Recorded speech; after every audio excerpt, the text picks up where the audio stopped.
네, 앞서 보도에서도 보셨다시피 다른 지자체에서도 특별자치를 추진하면서 KBS는 제주특별자치도가 앞으로 나아가야 할 방향을 연속 보도로 짚어봤는데요. 이 내용을 취재한 안서영 기자와 보다 자세하게 이야기 나눠보겠습니다. 안녕하십니까? 자, 이제 특별자치도가 제주만의 것이 아니라면서요.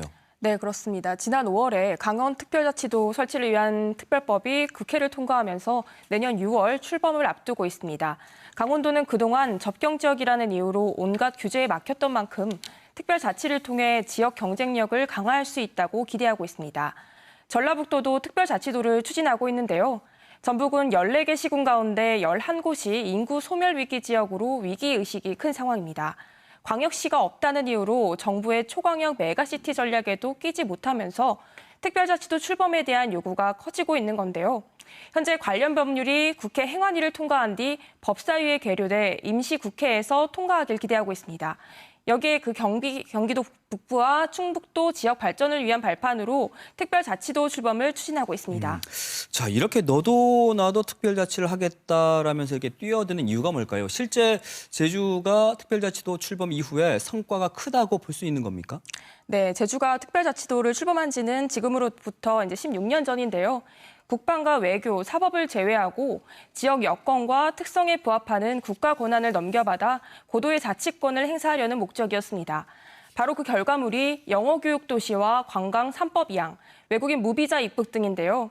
특별자치도 출범 당시와 현재를 비교해봤을 때 변화가 뚜렷하게 나타났습니다. 그 인구는 56만 명에서 69만 명으로 13만 명 넘게 늘고 관광객 수는 530만 명에서 1,200만 명으로 2배 넘게 증가했습니다. 예산과 지역 내 총생산도 이전보다 2배 이상 늘었고요.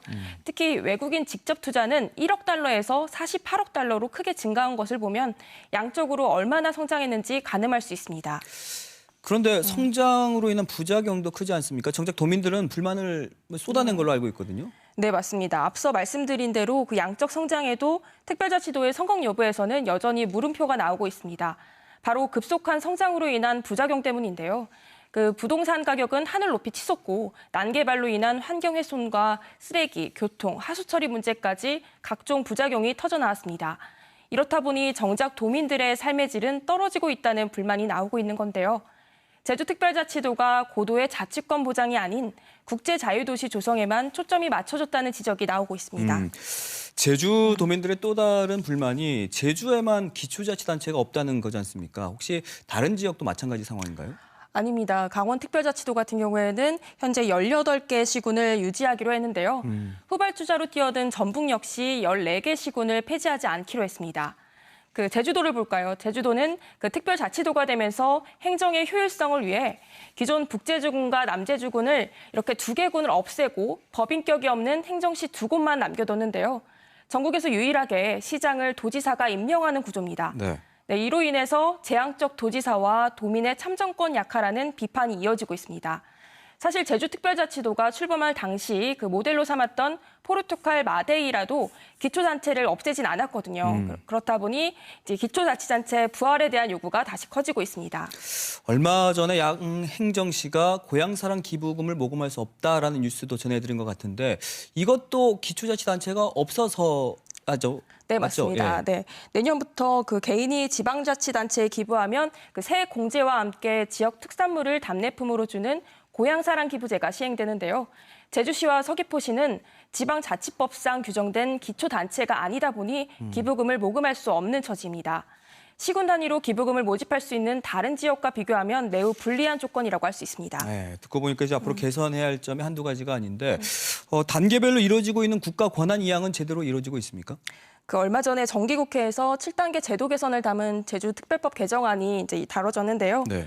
행안위를 통과는 했지만 그 법사위에는 상정조차 되지 않으면서 진척이 없는 상황입니다. 임시국회에서 통과를 노려보고 있지만 이 역시도 장담할 수 없습니다. 제주도가 지금까지 6차례 제도 개선을 통해 국가로부터 넘겨받은 권한은 5천 건 가까이 되는데요. 제도 개선 때마다 입법 기간이 오래 걸리다 보니 실효성이 떨어진다는 지적이 나옵니다. 제주도는 개별법이 바뀔 때마다 특별법을 수정해야 되는 번거로움과 업무 피로도를 토로하고 있습니다. 이 때문에 조문별 특례 형태로 찔끔찔끔 이 권한을 넘겨받지 않고 포괄적으로 권한을 넘겨받기 위한 움직임이 시작됐는데요. 제주도는 권한 이양이 어려운 것만 특별법에 명시하고 나머지는 모두 가능하도록 입법 논리를 개발하기 위해 연구 용역을 맡긴 상태입니다. 네, 포괄적 권한 이양이 이상적인 것 같긴 하지만 시일이 오래 걸릴 것 같기도 하고요. 또 이미 이양된 권한에 대한 재설계가 필요하다라는 목소리도 있죠. 네, 이번에 취재를 하면서 특별자치도 모델을 처음에 이제 설계를 했던 제주대학교 행정학과 민기 교수님을 찾아뵀는데요. 네. 그러니까 민 교수는 이양된 권한의 절반가량이 법률에 규정한 사항을 대통령령이나 장관령 대신 도조례로 규정하도록 했다는 데 주목했습니다. 언뜻 그럴듯해 보이지만 해당 법률을 벗어나 제주 실정에 맞게 할 수 없는 한계가 있다고 지적했는데요. 이렇다 보니 관련 법률에도 불구하고 제주도가 조례로 정할 수 있도록 재설계가 필요하다고 제안했습니다. 이때 조례는 민의기관인 도의회 의결을 거쳐야 하는 만큼 도민이 입법 형성권을 가질 수 있다는 게 민 교수의 설명이었습니다. 그렇군요. 앞서 리포트에서도 나온 내용이긴 한데 제주특별자치도가 이제 앞으로 분권 선도 모델로서 어떻게 해야 할지도 좀 정리해 주실까요? 네, 사실 특별자치도를 출범한 이유는 아까 리포트에서도 나왔지만 연방제 수준의 고도의 자치권을 보장하기 위한 건데요. 이를 위해서는 국가 최고 규범인 헌법에 특별자치에 관한 사항을 명시해야 합니다. 헌법적 지위를 확보해야 한다는 목소리는 수년째 이어져 왔지만 그동안은 제주만의 외로운 싸움이었는데요. 앞으로는 후발 특별자치도와의 연대와 상생이 필요해 보입니다. 전문가들은 협력적 경쟁 관계 속에서 도민의 삶과 연계된 제주만의 특별자치 실현이 필요하다고 한 목소리로 말했습니다. 네. 자, 제주특별자치도의 완성을 위해서 이제 풀어야 할 과제들 어떻게 정리가 될지 관심 있게 지켜봐야 될 것 같은데 안세영 기자도 후속 보도 잘 부탁드리겠습니다. 오늘 여기까지 듣겠습니다. 고맙습니다.